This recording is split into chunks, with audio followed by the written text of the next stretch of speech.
¿Qué tal? ¿Cómo les va? Este es el quinto audio del retiro de Navidad que estoy grabando en estos días. En el audio anterior yo les decía que según la naturaleza, cuanto más grande es una realidad, más distante, ¿sí? Y eso lo ejemplifiqué con el sol, la luna y también con la jerarquía social. Es decir, cuanto más importante es un funcionario, más inaccesible es, ¿verdad? O sea, es muy difícil poder sentarse a conversar, por ejemplo, con un gobernador, con un presidente y etcétera, ¿no? Esa estructura, ¿no? Ese principio según el cual cuanto más grande es un ser, más distante, más inaccesible, que es un principio natural, no es cristiano.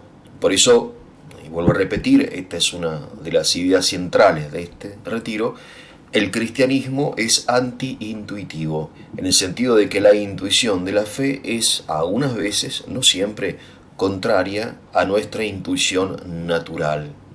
Porque Dios siendo, obviamente, no solamente más grande, más importante, más perfecto en la jerarquía de los seres, sino que es la perfección misma. Sin embargo, Dios es el ser más cercano a nosotros, más íntimo. Aún más, Dios, siendo Él Dios, se pone al servicio de su criatura, lo cual es obviamente un escándalo para la razón. San Pablo llama al Evangelio escándalo, locura. Claro, leamos lo que dice el Evangelio, ¿no? El Hijo del Hombre no ha venido a ser servido, sino a servir. Aquí utiliza el Señor un verbo, ¿no? En forma pasiva y activa, diakonezetai, ¿no? Que ustedes reconocerán aquí en la raíz de estas palabras el diáconos, ¿no? De ahí nuestro diácono. El diácono es el servidor. O sea, Jesús no vino a ser Kyrios, sino diácono. Y nosotros al Señor lo llamamos también Kyrio, porque lo es, el Señor, eso significa Kyrios, ¿no? Señor, sino también diácono. Obviamente que esto va en contra de la experiencia histórica de la humanidad, cuando los señores, en lugar de servir, son servidos. Vamos a leer, ¿no? El Evangelio de San Lucas. Los reyes de los gentiles se enseñorean. Kyrienousin, dice el texto griego, ¿no? De nuevo, Kyrio, ¿no? Lo que pasa es que enseñorearse significa apropiarse, no solamente gobernar, sino apropiarse, someter, poner a los demás al servicio de uno mismo. El enseñorearse es entonces esta cosa que observamos en la historia también hoy, ¿no? En que una determinada persona se apropia de las demás, las esclaviza, ¿no? Los reyes de los gentiles, de las naciones, ¿no? Se enseñorean, y los que tienen autoridad, sigue diciendo el Señor, son llamados bienhechores. Pero no sea así entre ustedes, que el mayor de ustedes se haga el menor, dice Jesús. Repito, que el mayor se haga el menor, y el que dirige como el que sirve, diáconon. Esta es, digamos, la paradoja del Evangelio, que el Kyrios, o sea, el Señor Creador Todopoderoso, al mismo tiempo es diáconos. Y el hecho de hacerse diácono no impide, no suprime su cualidad de Kyrios, de Señor. Esto es algo realmente nuevo, nuevo en aquella época y también en la nuestra, ¿no? Es más, podríamos hasta llamar revolucionario, ¿no? Como algunos han señalado, ¿no? Que la auténtica, quizás la única revolución posible, constructiva, es esta. Y esto el Señor no solamente lo dijo, sino que lo expresó en forma empírica, simbólica, cuando en la última cena, en lugar de ponerse en la cabecera de la mesa para que le trajesen las comidas, etcétera, y brindaran por su salud, así, etcétera, sino que él, dice el Evangelio de San Juan, se levantó, se quitó su manto, tomando una toalla, se la ciñó, ¿no? A la cintura. Luego echó agua en una vasija y comenzó a lavar los pies de los discípulos y a secárselo con la toalla que tenía ceñida, ¿no?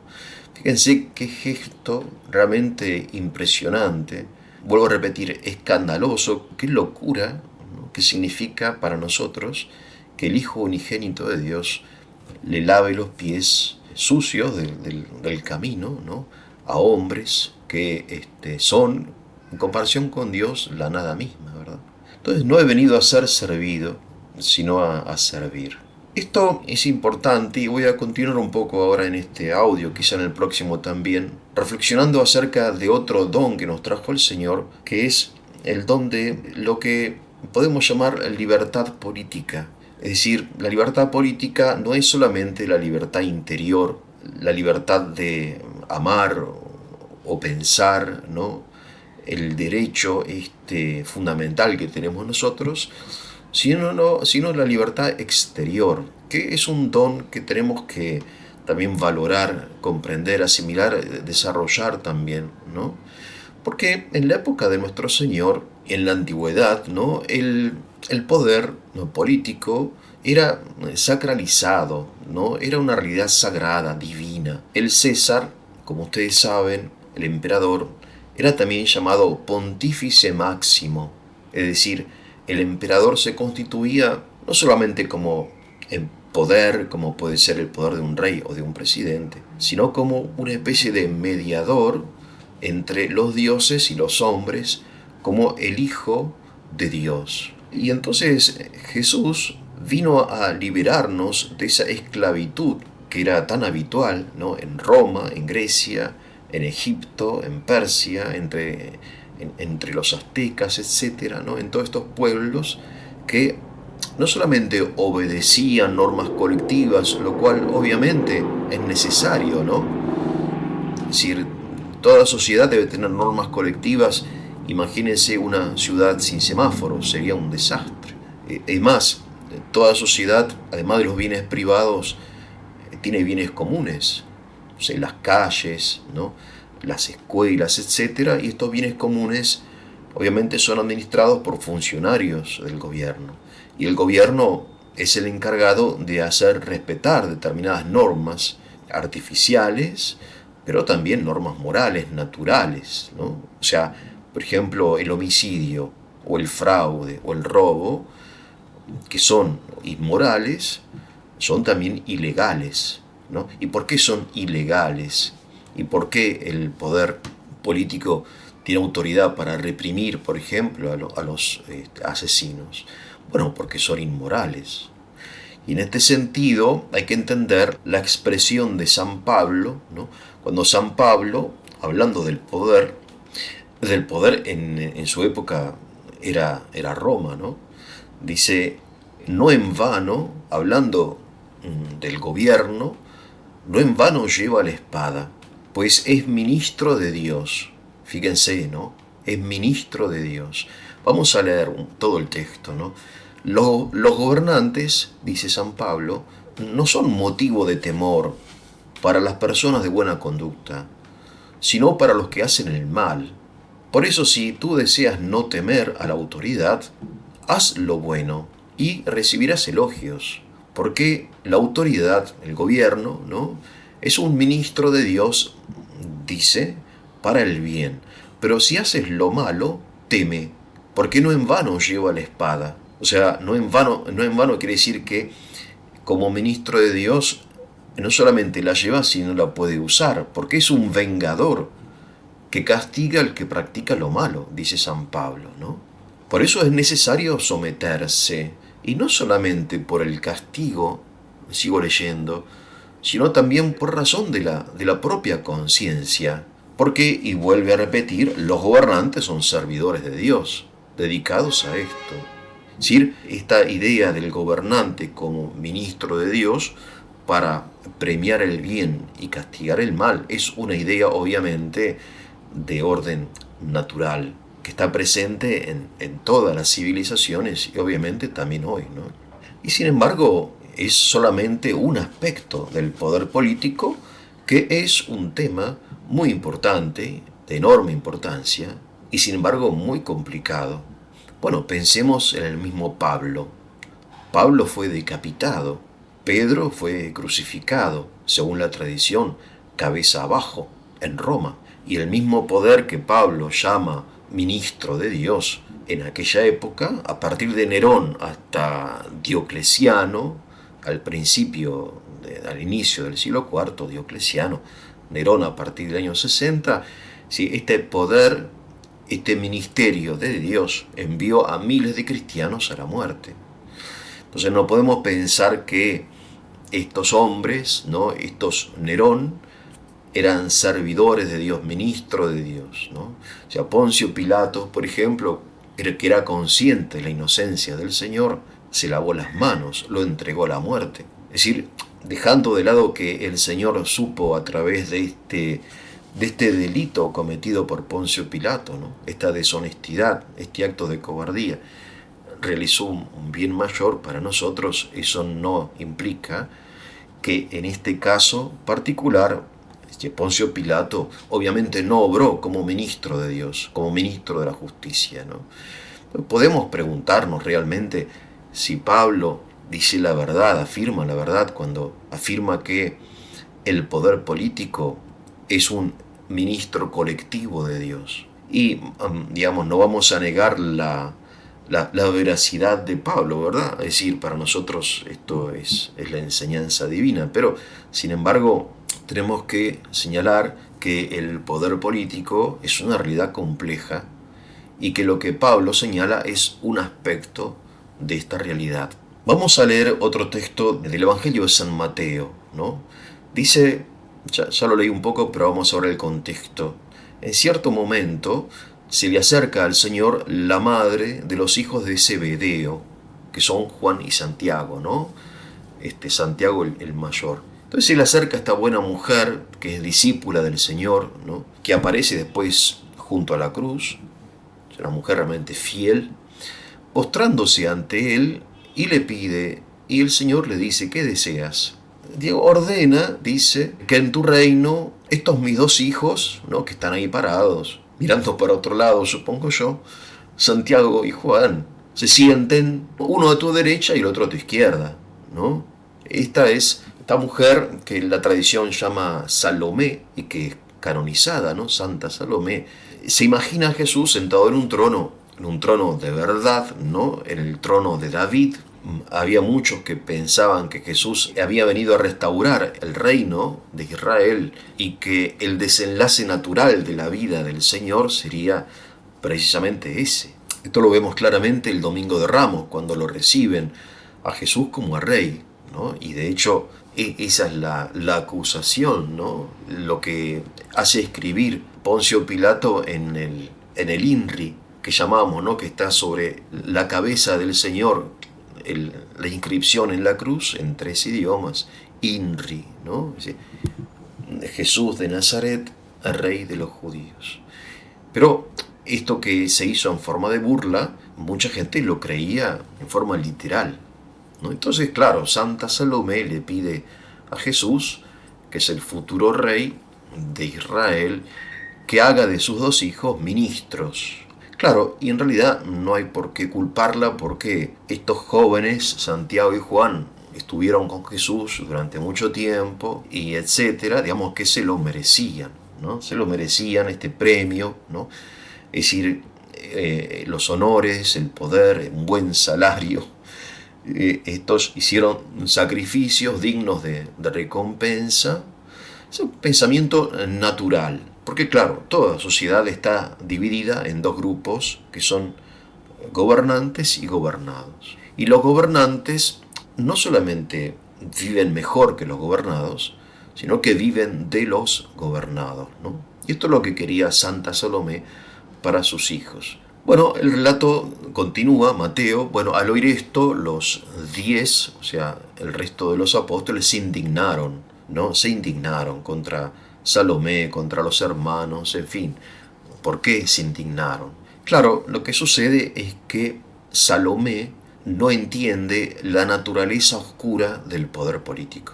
Y esto es lo que señala Jesús. Jesús no la rechaza, sino que le dice que aunque el poder está llamado a gobernar, a administrar, ¿no?, los bienes públicos, a castigar el mal, en realidad no es así. O sea, una cosa es la idea del gobierno, otra cosa es la realidad del gobierno.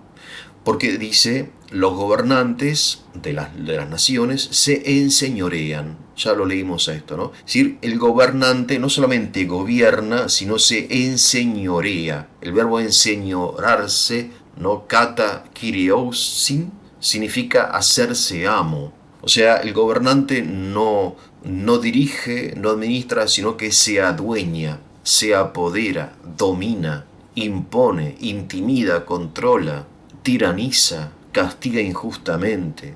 O sea, aunque en teoría el gobernante es un administrador, es lo que nos recuerda Pablo en la carta a los Romanos, en la práctica no lo es.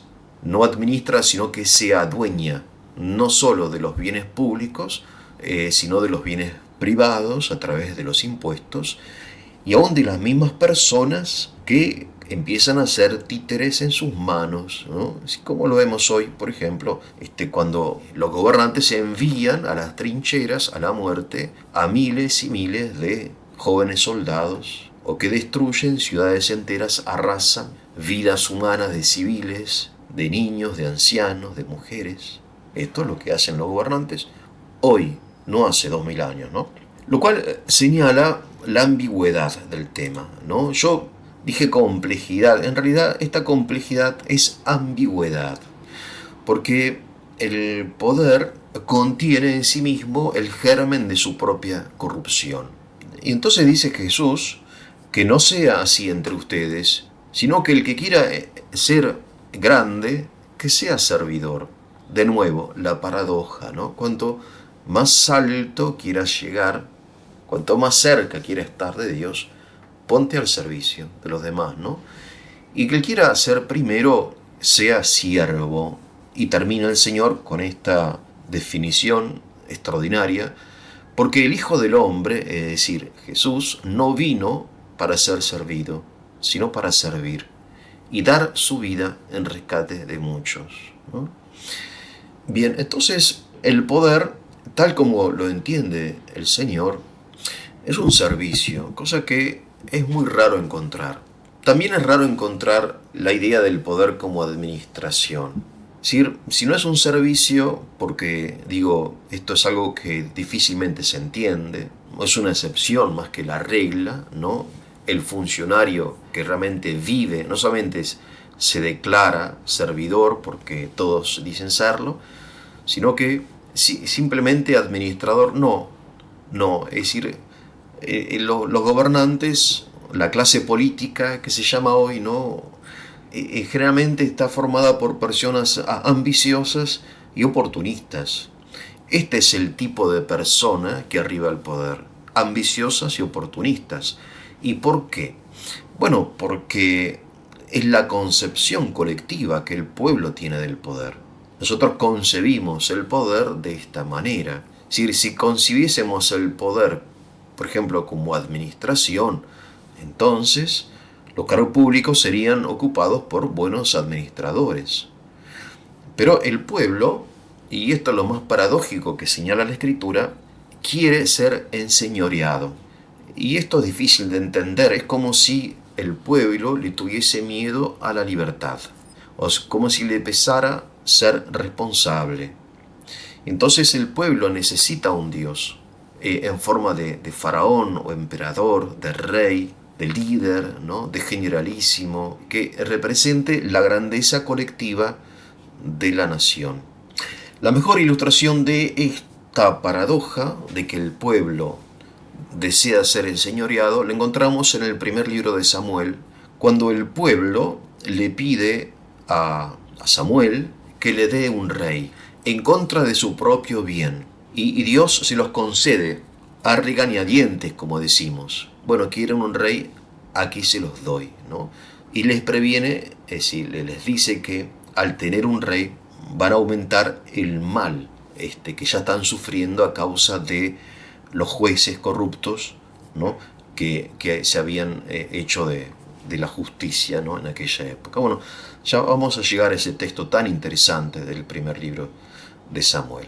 Entonces, él dice Orígenes, ¿no? En su comentario a Mateo, dice, ellos, dice, no se contentan con gobernar a sus súbditos, sino que se proponen dominarlos empleando la violencia. No, bueno, esta es la experiencia histórica nuestra, ¿no?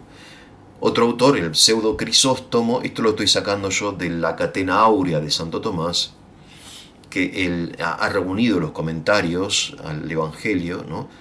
de los santos padres en un libro maravilloso llamado Catena Áurea.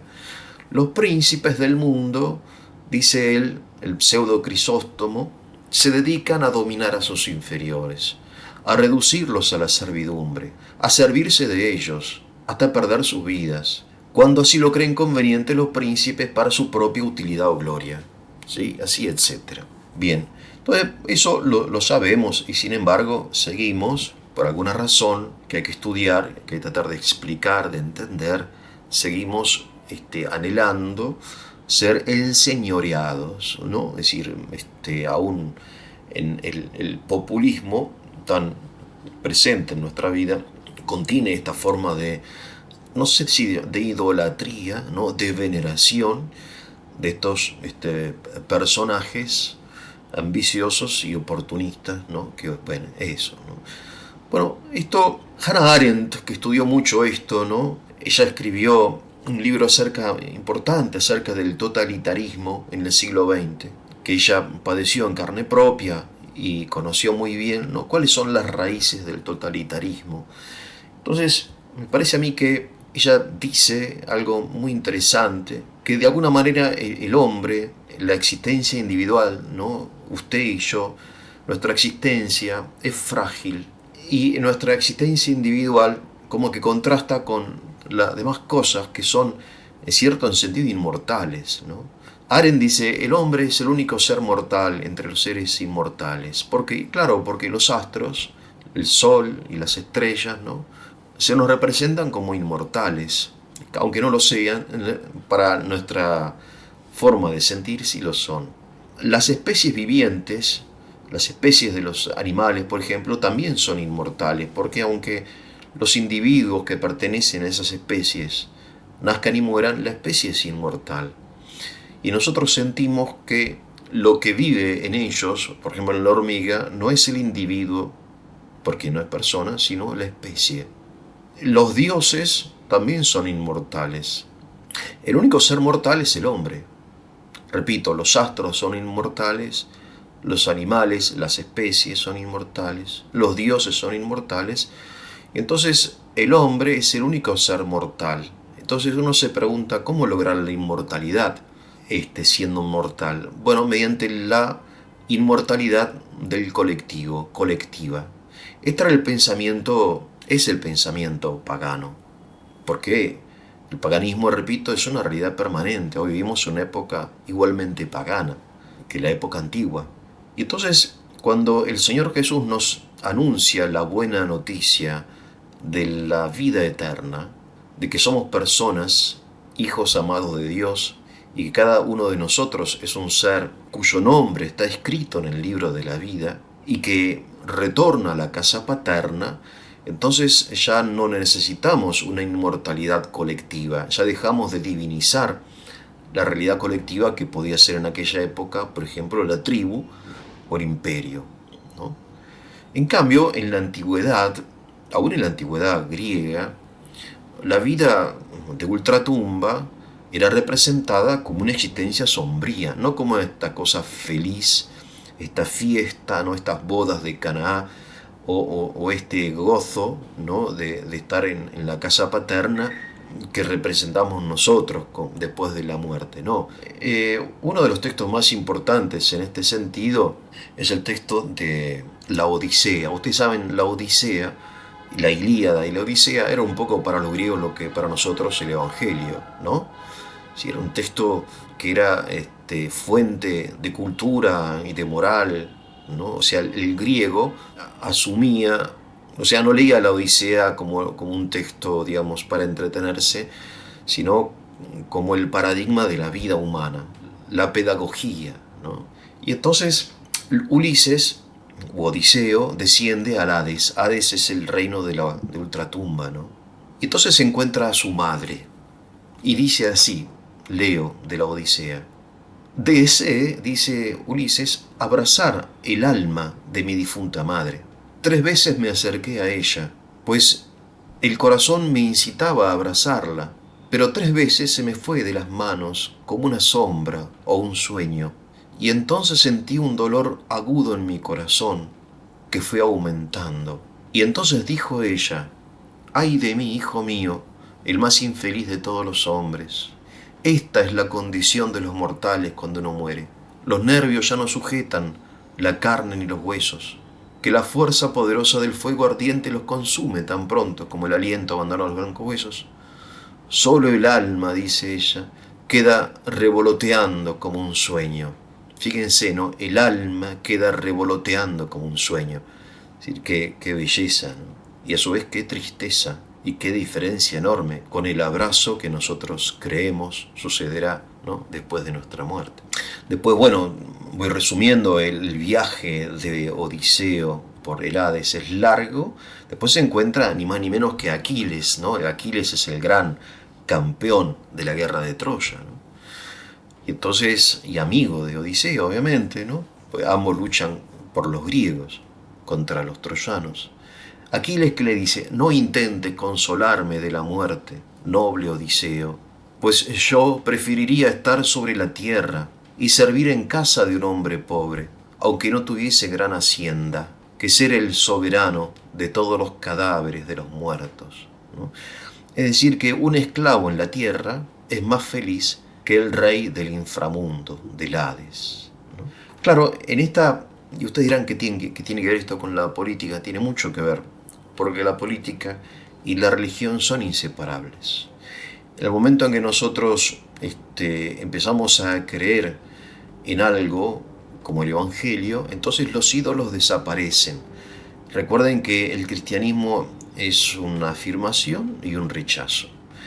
El momento en que se disminuye nuestra fe en esta, ¿no?, vida eterna, entonces naturalmente surgen otras formas de dioses, ¿no?, de idolatría. Entonces, hoy, como no creemos mucho en esto, ¿no?, recientemente en una película, escuché decir, una película española, hecha en España. Si nosotros, dijo la actriz, una niña muy simpática, venimos de la nada y vamos a la nada. Bueno, esto es un poco la creencia de hoy. Entonces, si venimos de la nada, vamos a la nada, entonces, ¿en qué consiste nuestra vida? No tenemos que encontrar algo. Podemos encontrar esta realidad colectiva, que esta especie de divinidad colectiva, que puede ser la nación, hoy, ¿no?, el imperio, la tribu, no sé, la raza, o lo que sea, y entonces obviamente el gobernante es el garante de esta realidad. O sea, el gobernante participa de la divinidad de esta realidad colectiva. O sea, no es simplemente, como decía un teólogo, me parece que es exacto, ¿no?, al menos es verdadero, y con esto voy terminando. ¿Sí? ¿Qué es el gobierno? El gobierno, decía, es el chofer de un colectivo. Es decir, yo me subo a un colectivo y como los pasajeros no podemos todos conducirlo, tenemos que elegir un conductor y nada más. Es decir, pero no es el objeto de estudio, de amor. No nos interesa, nadie conoce el nombre del chofer. El chofer es alguien a quien le pagamos para que nos lleve, ya que no vamos en auto, no vamos caminando, vamos en una realidad colectiva, ¿no?, que puede ser el tren o puede ser un autobús. Bueno, eso es el gobernante para el cristiano. Es un administrador, nada más. Para el pagano no. Para el pagano el gobernante es el garante de la realidad divina a la cual me hace a mí mismo inmortal, que es esta realidad colectiva que podemos llamar de mil formas, ¿no?, y que sigue siendo una especie de reemplazo de la inmortalidad prometida por Dios. Bueno, disculpen que haya sido tan largo, no quería cortarlo en medio del discurso. Si fue de su utilidad, le voy a pedir que le pongan el like, lo compartan, se suscriban para la difusión del canal. Que tengan un muy, pero muy buen día.